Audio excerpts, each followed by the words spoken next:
Hello, and welcome to Esoterica and Nonsense, a podcast where we discuss myths, legends, folk tales, fairy tales, supernatural phenomenon, and religions from around the world.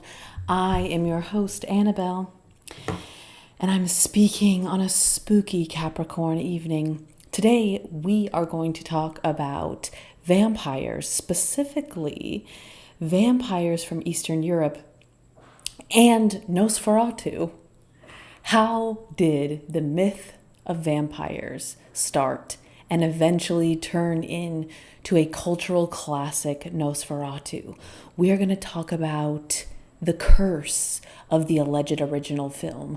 We are going to talk about the rumors of the original actor who played Nosferatu, as well as a lot of other dogmatic hearsay, rumors, beliefs about vampires.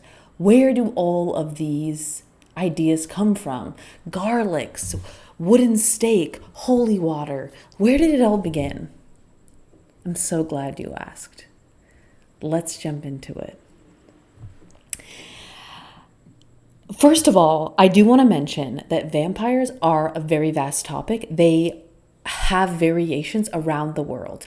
This episode specifically is about Eastern European vampires and how it eventually became the tale of Dracula and eventually Nosferatu. So, firstly, the origins and characteristics of vampires from Eastern Europe. Mostly we're talking about Slovakia, the Czech Republic, we're talking about Germany, some parts of Austria. And in these areas, vampires are considered to be undead, meaning that they have died and then become vampires. They feed on the blood and life force of the living. They often are considered to be reanimated by spirits or demons. I think this is also important to remember.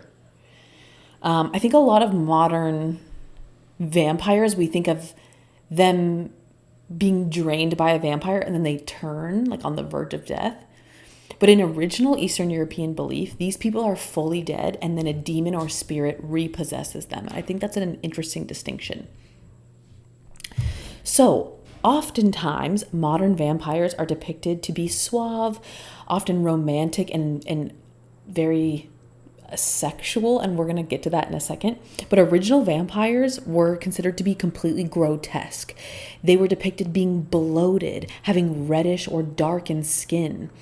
And they obviously often were depicted with sharp teeth, but also claws.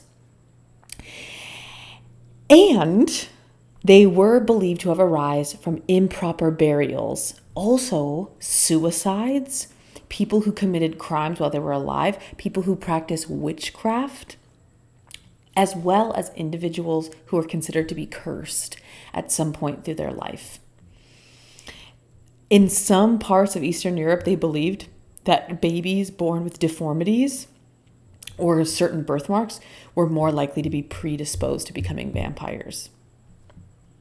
So, here are some honorable mentions. In Germanic folklore, there is the Nachzerher, meaning the after-devourer. And in German folklore, the Nachzerher is a type of vampire that feeds on its own shroud or body in the grave, causing harm to its family or community through sympathetic magic. Isn't that interesting? It's like manipulation from the dead. I kind of live for that.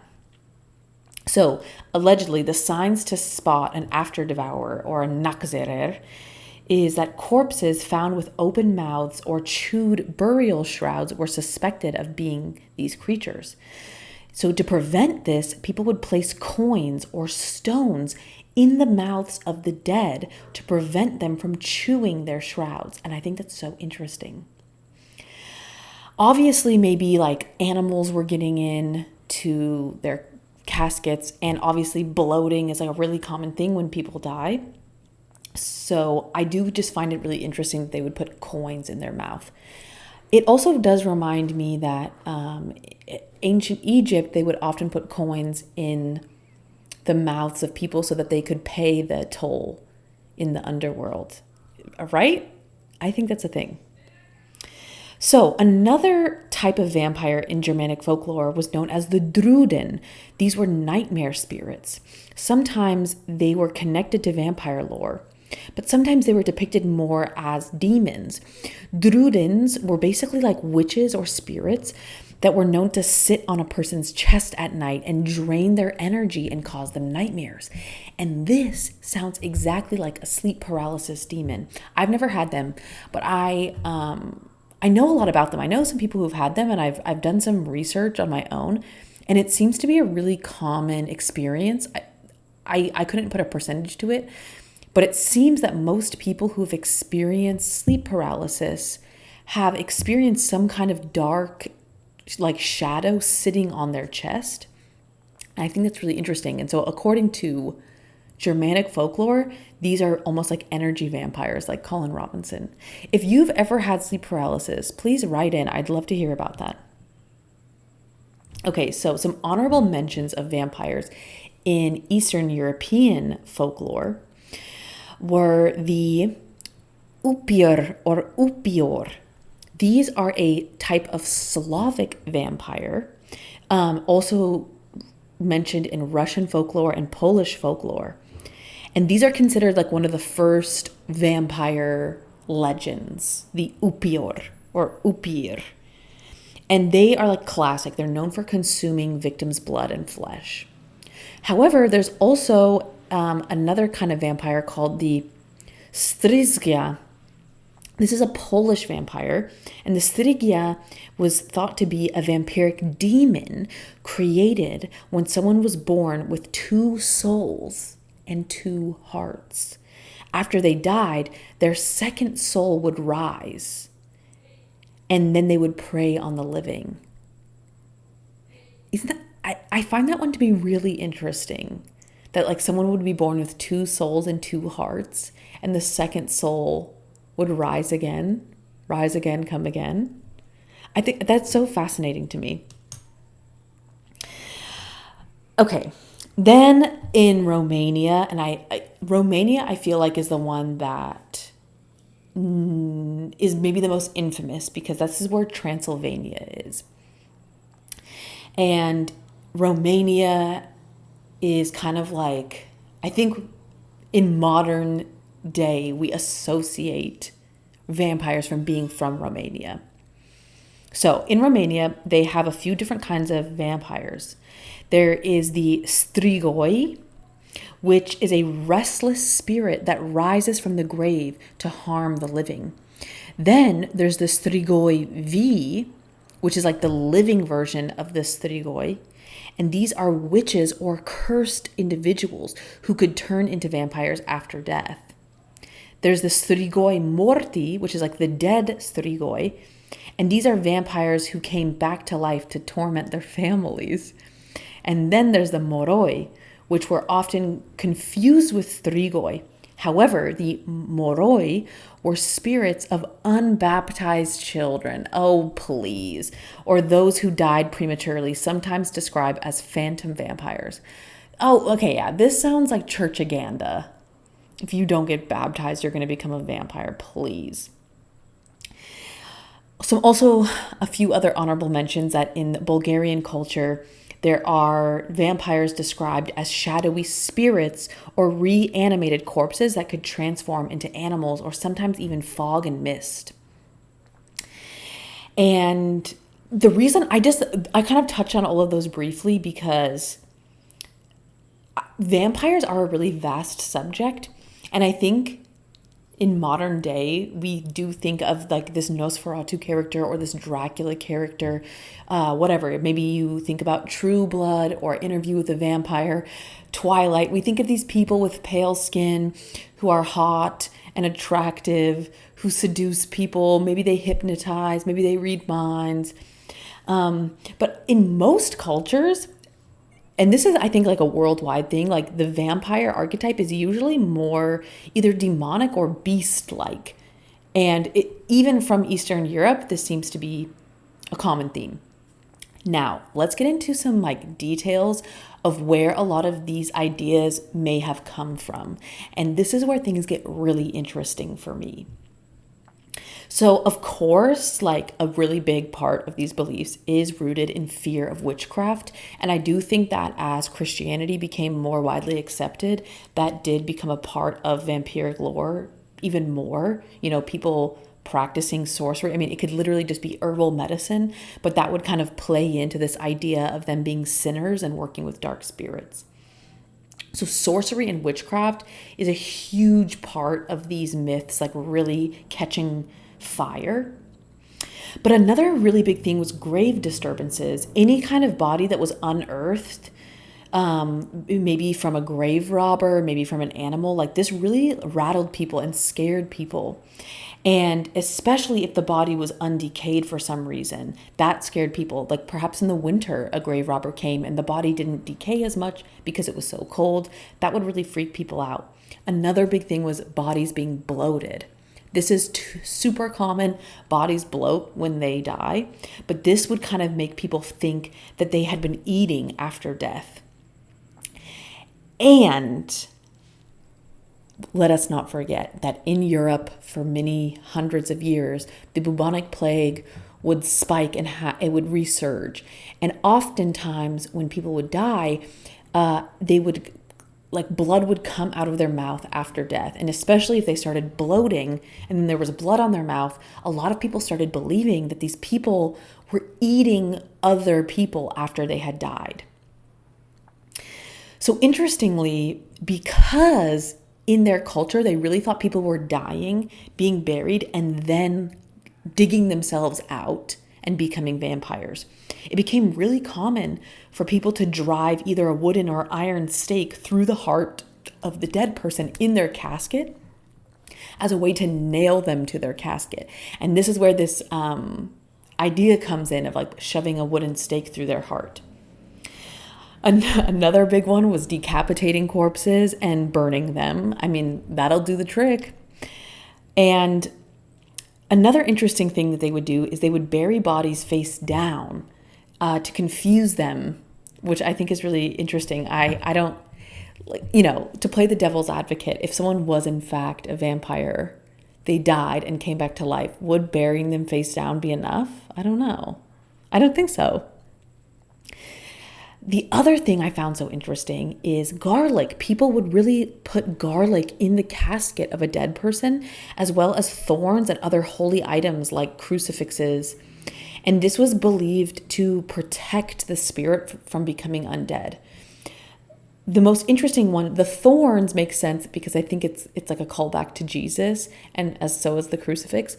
But what I looked into with garlic, which I found so interesting, was that a lot of these deaths were related to the bubonic plague. And in the ancient world, and specifically medieval Europe, garlic was a very common plant that was used to heal people and keep them healthy. It's really good for you. It's an anti-inflammatory. And people were using garlic as kind of a cure-all.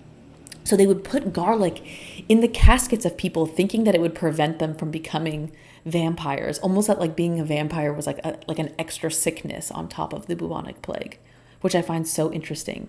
However, some other things that I'd never heard of is sometimes people put poppy seeds or grain in the casket. They would also sometimes put poppy seeds, grains, or rice around the house because of this rumor that vampires basically had OCD and they would be compelled to count things before proceeding. And I think that's such a bizarre and interesting belief. And truly unhinged. But I think I did try to look into that, and that seems like it's also a thing in the Philippines and a few other cultures. And I have a feeling that that practice is derived from quote unquote like ancient witchcraft, creating like seals with salt or sometimes even flour, like as protection around you. And maybe the dogma of them having to count it came later. But perhaps this idea of using a sacred substance that is pulverized, like comes from the ancient arts of witchcraft. That's just my inference. So, the thing that I really want to hammer home is that the bubonic plague is a really big part of vampire mythology. People were dying pretty quickly. They would often cough up blood, and would often have blood come from their mouth after death. And so this was a really big part of the culture. It really fueled these vampire myths. It added fuel to the fire. And that was a big part of what shaped these myths. But this is what I really want to get into. But you know what? First, let's take a break. Hey, little Pepper. This is Annabelle here, reporting live from Pepper World HQ. If you enjoy the podcast, it would help so much if you could follow me. You could write a comment, give me 5 stars perhaps. Also, I would love to hear from you. Email in at esotericaandnonsense@gmail.com. I'd love to hear about your stories. I'd love to hear about suggestions. I would love to hear about any kind of weird, freaky thing that comes to your mind. Also, if you would like to support my podcast, you can follow me on Patreon. It's patreon.com/esotericaandnonsense. I will also have a YouTube page coming at you so soon. And I also sell merch. You can look up my merch. It's in the show notes for every single episode, as well as the show notes for my show. I appreciate you so much. I made this podcast to connect with cool, freaky people like you. So thank you so much. And we're back. Okay, I was getting ahead of myself. Really quickly, before I get into the meat of what I couldn't wait to tell you, I do want to bring up some honorable mentions of things that I find really interesting that I had never heard about. And specifically this practice of putting a wooden stake through the heart of a dead person in their casket. What I discovered is that most commonly people would use oak, ash, hawthorn, or aspen wood. And specifically aspen wood was used most commonly, if people could afford it, to use as a stake to drive through the heart of their dead, because it is believed in Eastern Europe at least that aspen wood was the same wood that was used to crucify Jesus. So they believed that it was extra magical. And I find that so fascinating. I never really realized that for so long people were using the same wood that they crucified Jesus with, thinking that it was extra special. That kind of really blew my mind. And I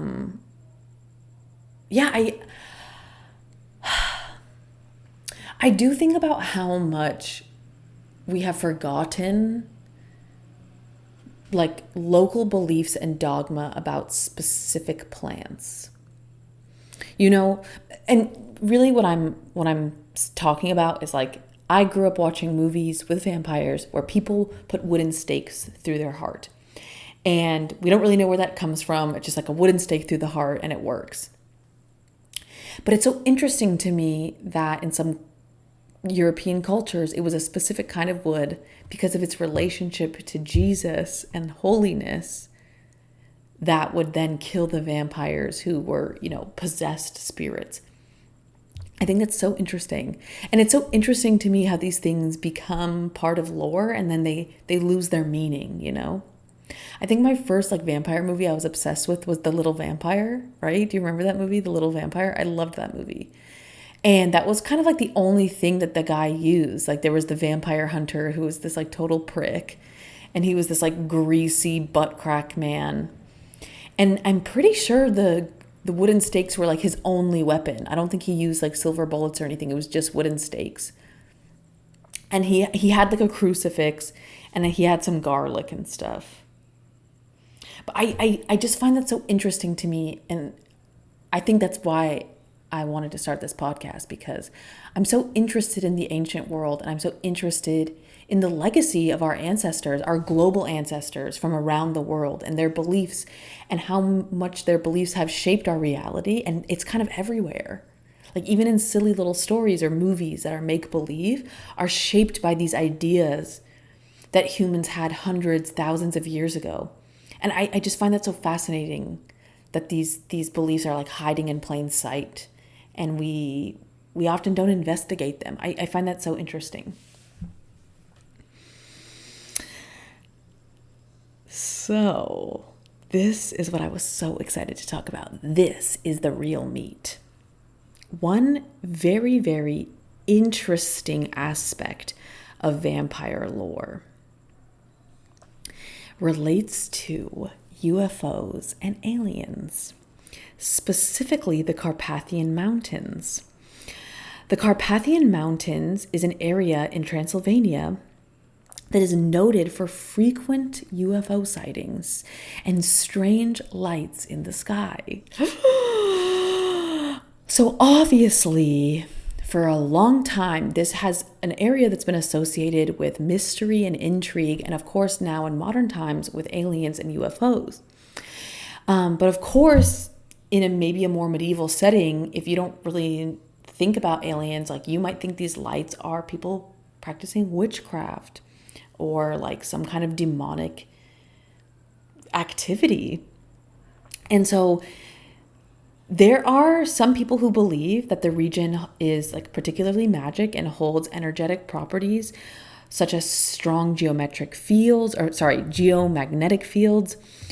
However, a lot of local legends speak of supernatural beings, mysterious disappearances, blood-drinking creatures, and they're often related to sightings of bright lights in the sky. I'm not making this up. This is like some real shit. This is not like new shit. This is some old school Transylvanian lore, which I didn't fucking realize. So, call back. I don't know if you ever listened to my 2-part episode about aliens. However, I basically read from this book, which is called The Introduction to Aliens, and it is an alleged translation of a book from the Soviet Union that they would give to spies, to special, what are they called? Special agents, as kind of like a very simplified, brief overview of the known alien races to human beings, when they were last sighted on Earth, and what governments they have worked with, if they have. It's a fascinating book. You can look for it online. You know what? I should put a link for it in this episode. But there is a specific alien race listed in this book that we're going to talk about, because this race, according to this book, is where the myth of vampires come from. This alien race is known as the Hanue Kondras, or often for short, just Kondras. They are an alleged extraterrestrial race.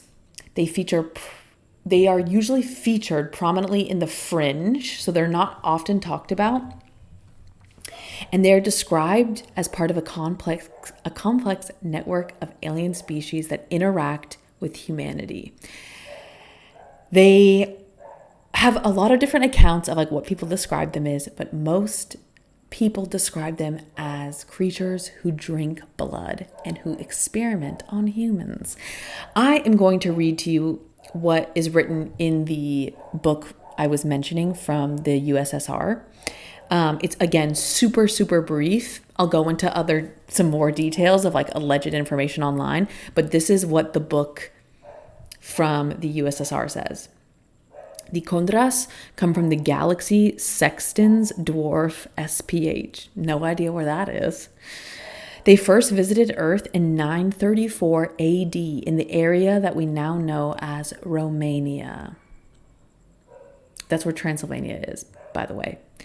They are known to abduct and kill humans. They also drain and drink the blood of humans as well as the blood of animals. They are responsible for the myth of vampires. Several human governments know and accept their actions. Oh, there the peppers go. The human bodies that they use are never returned. Their last sighting was in Scotland in 1996. And you know what's crazy? That's where the little vampire takes place.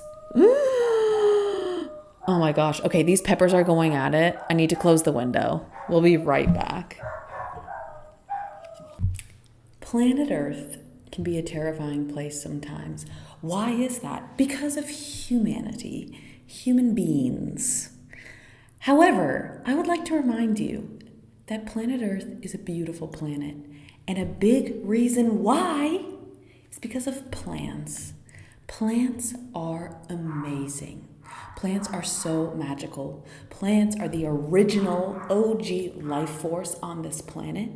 Plants can heal us, and plants necessitate our health. This is your reminder. Maybe you should plant a plant this year. If you're worried about plants, maybe you can have a succulent, like an agave. Agaves are amazing because it's almost impossible to kill agaves.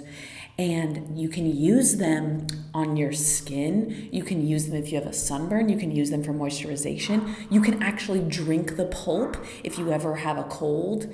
Plants are incredible. The list goes on. You already know. But research some plants. Plant a house?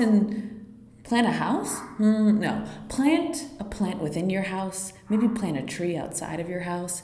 If everyone on Earth planted a tree today, that would be almost 8 billion more trees. Let's do this as a team, baby. And we're back, baby boy. Okay, so according to a lot of other online sources about this alien race known as the Contras, they're described as being humanoid in form and specifically are considered to be pale, tall, and slender. They're described as having smooth or translucent skin that sometimes appears to emit a faint glow. They're known to have large almond-shaped eyes with a piercing or hypnotic quality.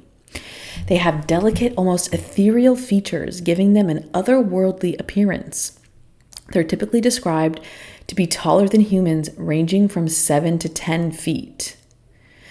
Their movements are said to be graceful, almost floating, which contributes to their mystical reputation.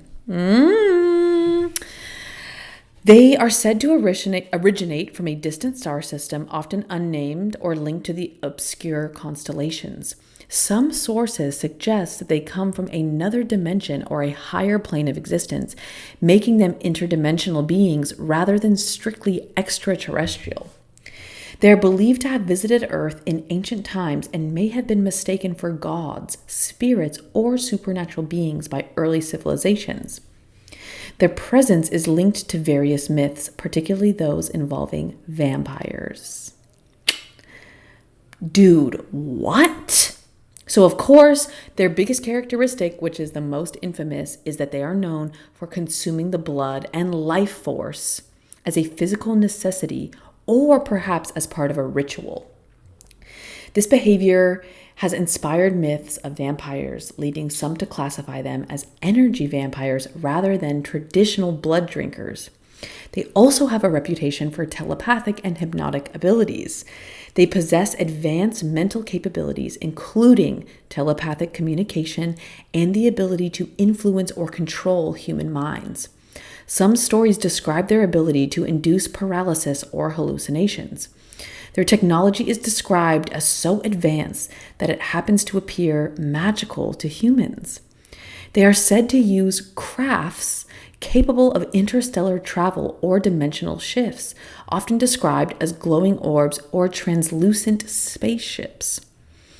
They are thought to be extremely long-lived, possibly immortal by human standards. The Contras are described as observers of humanity, studying human behavior, biology, and emotional responses. Some people theorize that they are cataloging human DNA and or trying to influence human evolution. Others really focus on the fact that they harvest energy and believe that that is their primary focus on Earth. According to some human lore, they speak of them harvesting energy to sustain their species. This has led to the speculation that they are involved in abduction cases or cattle mutilations where blood and bodily fluids are drained. They are sometimes portrayed as influencing human spirituality or religious systems, possibly to control populations or harvest faith-based energy. That is so interesting. The alien race of the Kondras are occasionally depicted as being in conflict with other extraterrestrial or interdimensional alien races, particularly benevolent ones that oppose their exploitation of humanity. What? I had never heard about this before. This really blew my mind. I also want to mention, we're about to start talking about Nosferatu / Dracula, because that's like really what we're all here for. Nosferatu is just trending. But I do really want to mention another aspect of why vampirism really got so popular in American culture and British culture. And a big reason for that is xenophobia and plain racism. Modern vampires are depicted with a lot of qualities that we associate with people who are sexually abusive, right? There's a lot of like hypnosis and sexual energy and motive behind a lot of their behaviors. And a big aspect to that comes from the Western Europeans being afraid of Eastern Europeans as violent people and as highly sexual people. And I'm not necessarily saying that's true. I'm saying that it was the impression that I think a lot of Western Europeans had. And I think another aspect too is that some parts of Eastern Europe still had more culture that was pre-Christian. And so I think that it kind of created more fear around these people that may be still living rurally and still be using midwives or herbal medicine or what have you, or perhaps are just like really afraid of the men. And another aspect to that too, and we're about to talk about this in a second, is that like the story of Dracula, which was written by Bram Stoker, was inspired by Vlad the Impaler. And from the Western European point of view, Vlad the Impaler was an Eastern European, so they kind of thought of him as like foreign and exotic. But a really big motive of Vlad the Impaler was he was proudly Christian and was killing Muslims. He was opposing the Ottoman Empire with full gusto and was murdering happily. So I think that's another really interesting nuance that is important to consider and talk about, that I think modernized vampires are really kind of touching on so many ancient beliefs that have been distorted through time. And I think a really big aspect of that is racism and fear of Eastern European culture. So that being said, let's talk a little bit about Bram Stoker. Who was Bram Stoker? How did he write Dracula? And how did Dracula become what is now Nosferatu? So Bram Stoker, interestingly, is from Dublin, Ireland. Who knew that? I didn't know that. He was born in 1847. He was born on November 8th, which makes him a Scorpio. And he was raised in a suburb outside of Dublin. And as a child, he suffered from severe illnesses. And so when he was very young, he spent so much of his time in his house, bedridden, and his mother would tell him stories. First of all, that is so precious. And obviously, I think this is a big foundation for him as a future writer, because he spent a lot of his childhood in his bed thinking and dreaming. And his mother really was a storyteller and would tell him a bunch of stories. And she also spoke a lot about the potato famine, which she had lived through. So she told him stories that were real as fuck, stories about death, suffering, despair, and like some really intense stories. However, and some other honorable and interesting mentions, there's no proof that she told him about these specific things, but we can assume simply because they spent so much time together and she would tell him stories. There are also Irish vampires from Irish folklore. So one of them is known as the Dirgudu. This is a creature that literally translates to red blood sucker, and it is a feminine vampire-like spirit. According to the Irish legend, she is known as a beautiful woman who died tragically and rose from the grave to seduce men and drain their blood. This tale, of course, very well may have influenced Bram Stoker, especially like the sexual nature. There's also another Irish vampire known as the Abartak, and this is an Irish dwarf or chieftain. And in some versions of this legend, the Abtark is a figure with blood-drinking revenant. So he's known to rise from the grave and terrorize people until they are finally subdued. Until he is finally subdued with a wooden sword and buried upside down. And so this one particularly feels like a regurgitation of the Eastern European story. The fact that he rises from the grave and you have to use like a wooden sword and bury him upside down. Like this feels very like a tall tale, right? Like a game of telephone.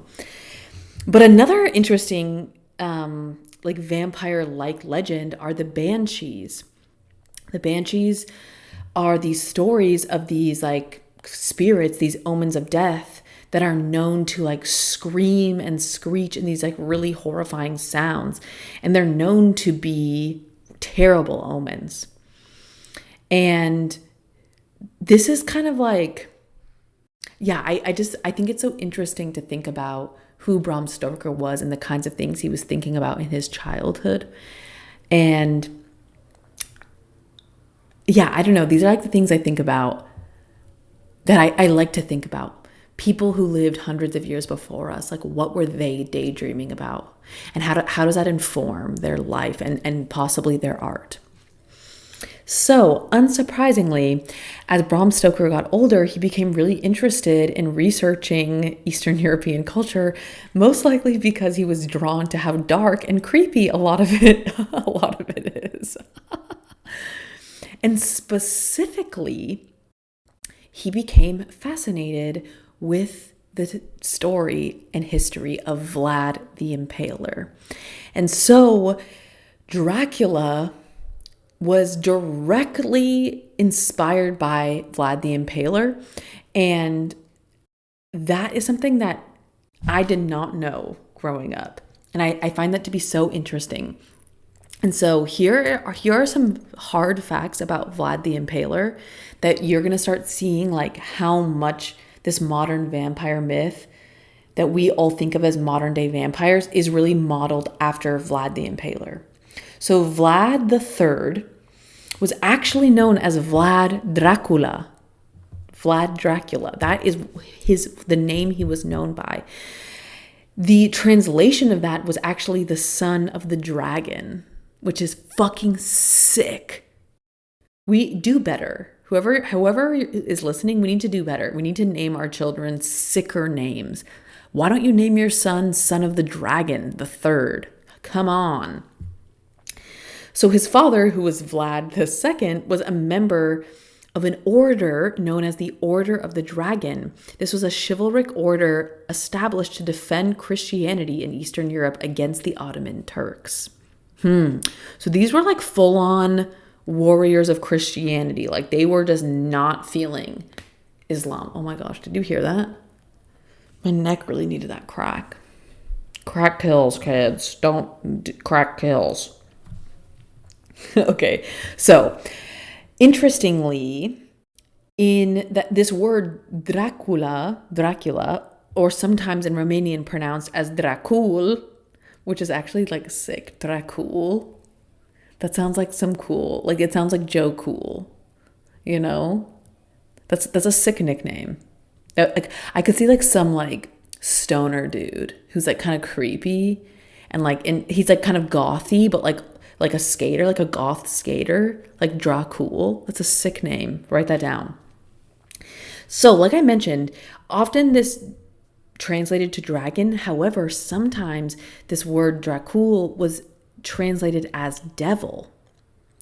And so for some people, this surname Dracula would be interpreted either as son of the dragon or son of the devil. So of course, like people are terrified. Like this is an intimidation tactic. Honestly, it's a hot name. Son of the devil the third, son of the dragon the third. Like that's a sick fucking name. Like your fave could never. So of course, unsurprisingly, Bram Stoker just took this name directly. He took the name Dracula from Vlad the Impaler. And he also took quite a few other tidbits. One of them being about like this idea of blood. So of course, like Vlad was not considered to be a vampire. That was never part of his reputation while he was alive. However, he was known to be a very ruthless man and a man that you often weren't known to leave alive if you were in his presence, especially if you like opposed his beliefs. So he ruled over a area in Romania that was at one point known as Wallachia. And this is an area that is not far from Transylvania. So he like lived in a castle. He ruled over this area. But not he wasn't like the official ruler. He was more like a lord, if that makes sense.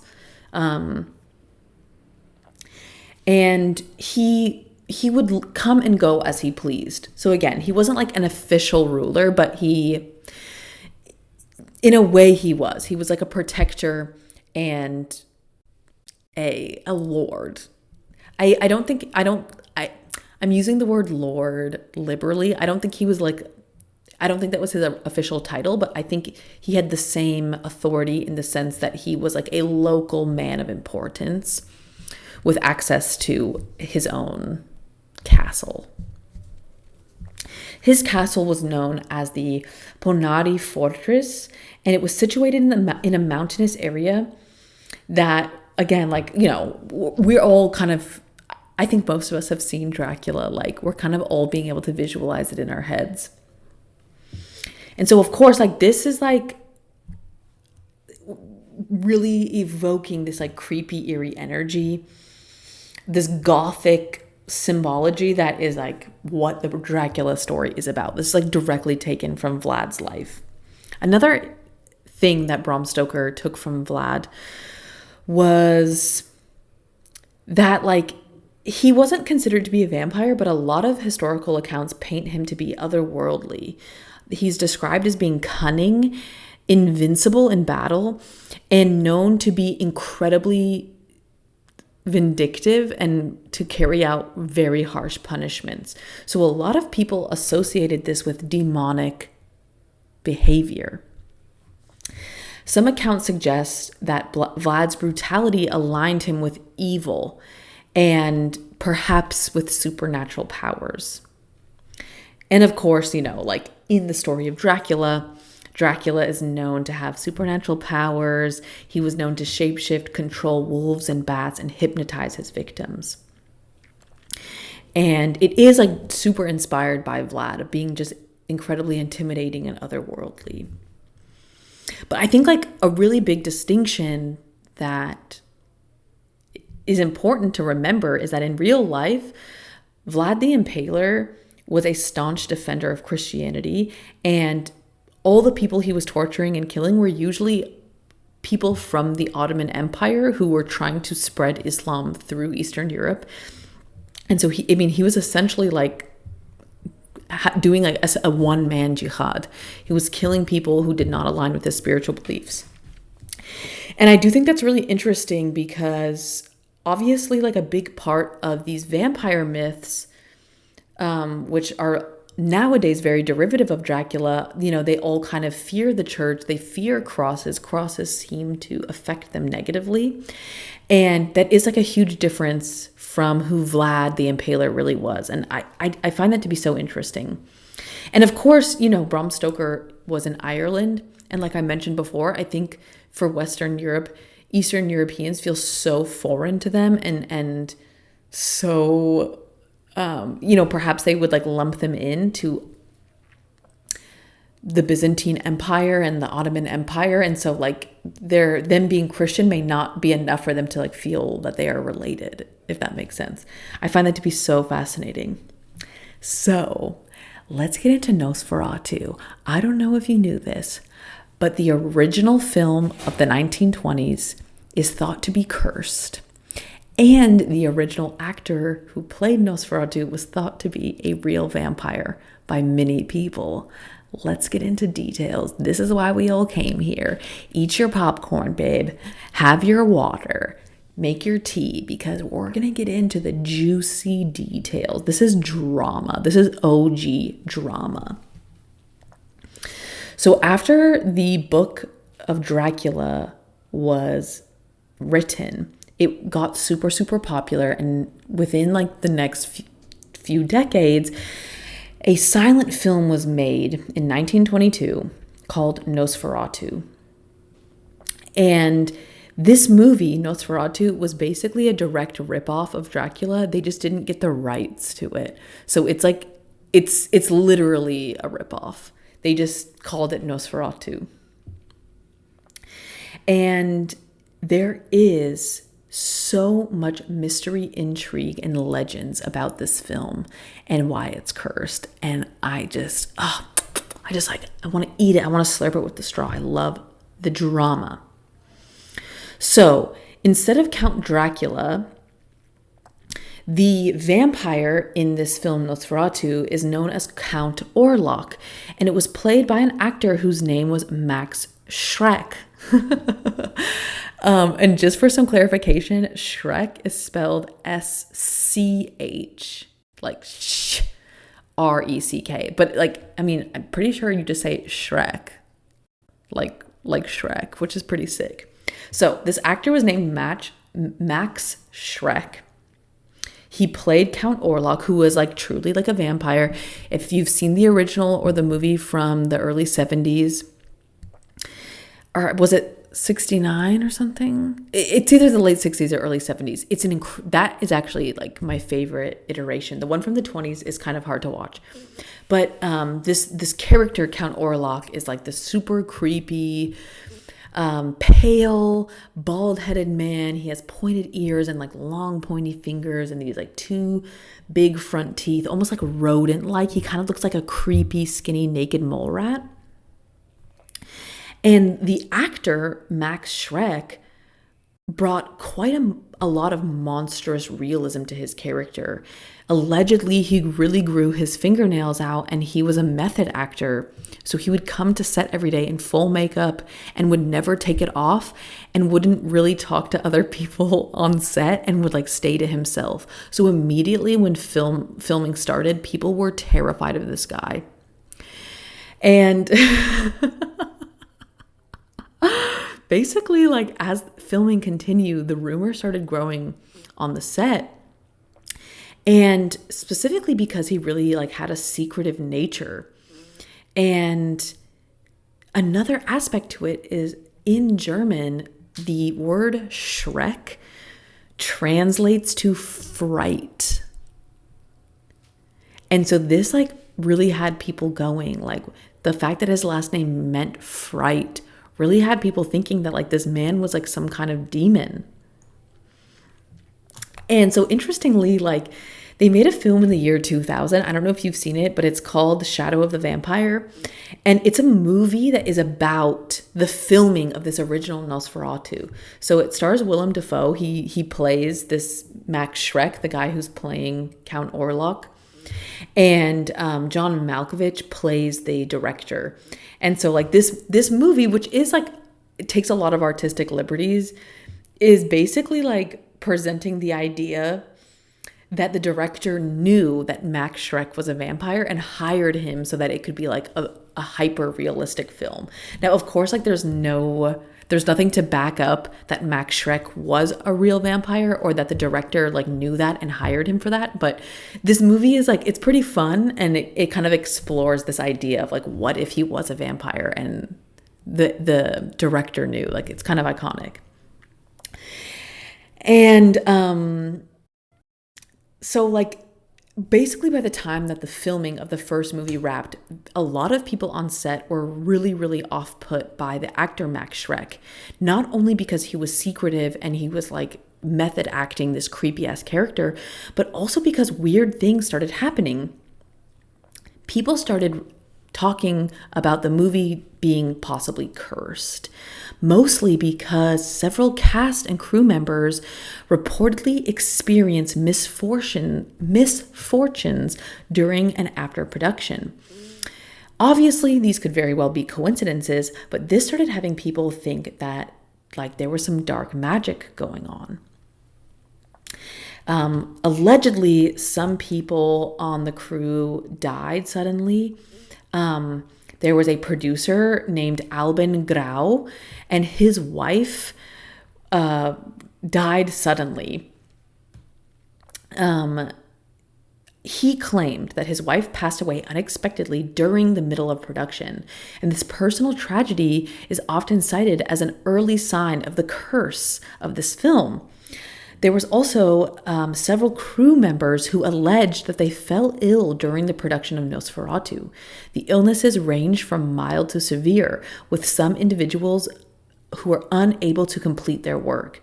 Though no specific diseases are named in most accounts, it has been attributed to the harsh filming conditions and the lingering aura of bad luck. And ultimately, what really kind of put the nail in the coffin was that after the film Nosferatu was made, Bram Stoker's widow sued the production for ripping off the book. And so she took them to court, and they had decided that the film was to be taken off the market, and they destroyed almost all copies. Only a few copies survived. It is hard to find, but you can find the original film. And so this, of course, like, again, added to this idea that this was a cursed production. Isn't this so like freaky deaky? But I do want to mention that like there's not a lot known about Max Schreck, who is the man who played Count Orlok, this Nosferatu character. But allegedly before the movie came out, he was a respected actor with a long career in theater and film. And he was in other films other than Nosferatu. However, none of them really became that popular. And allegedly, after he made Nosferatu, he stopped acting so much. So this kind of like added to this idea that like, what if he really is a vampire? And honestly, like, I kind of love that. I kind of love that, like, that's all he's known for and that people really believe that. I just feel like that's so, like, sick. However, one other interesting thing is that during this movie from the 2000s I was mentioning with Willem Dafoe and John Malkovich, where they're, like, recreating this story of the first filming of Nosferatu, it is alleged that while they were filming this movie, that there was also a death of a crew member. And the rumor became so ingrained that it inspired... Sorry. I fucked this up. The movie was inspired by the fact that a crew member allegedly died. And so in this film, The Shadow of a Vampire, obviously, like, the crew member is killed by Willem Dafoe's character, and he, like, drinks his blood. But again, this film, The Shadow of a Vampire, definitely takes a lot of artistic liberties and really like runs with this idea. Hi there. Did you know that humans are made mostly of water? Something like 80% or something. I don't remember the stats. But water's crucial, you guys. Water's crucial. Have you been drinking water today? I highly recommend.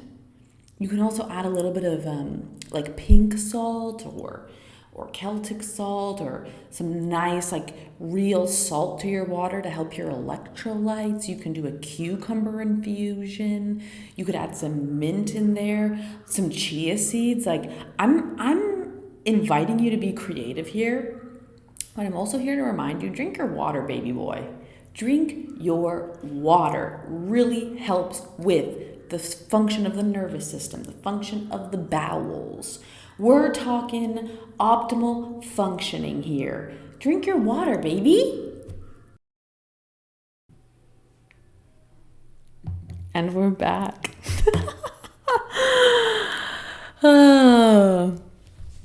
So, this is like some other really interesting drama that led to people believing that this film was cursed.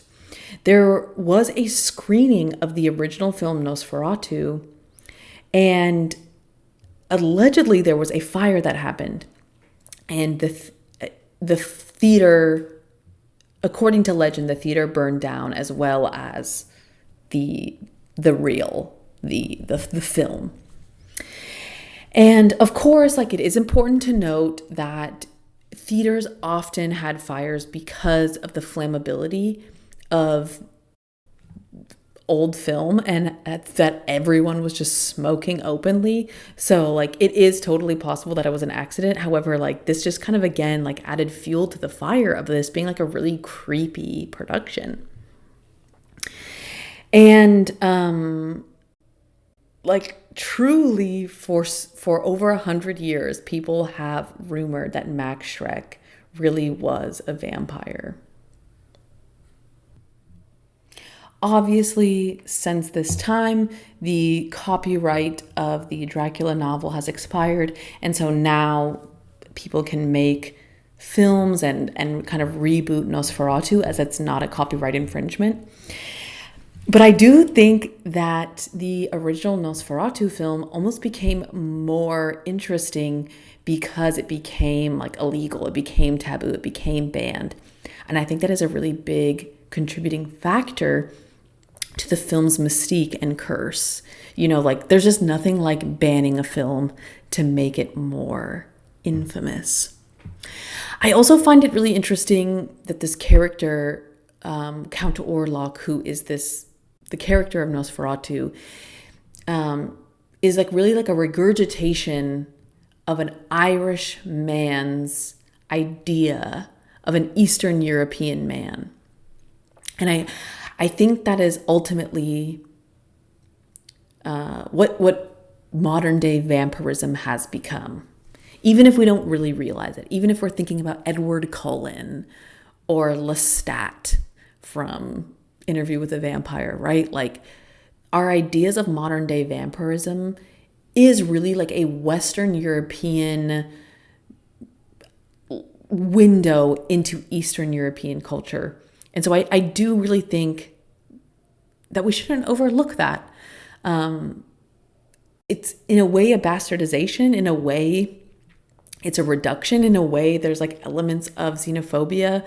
There's like so many layers of this onion that I find really fascinating and interesting, and also like sad. I do feel sad how it seems that in a lot of Western European culture, there isn't a lot of interest and care in the why, and why things are a certain way. And they seem to just be like regurgitated for fun. However, it is very fun. It is very cool. And perhaps Nosferatu is cursed. So watch with care. If you have not watched the early 70s rendition of the Nosferatu film, I highly recommend it.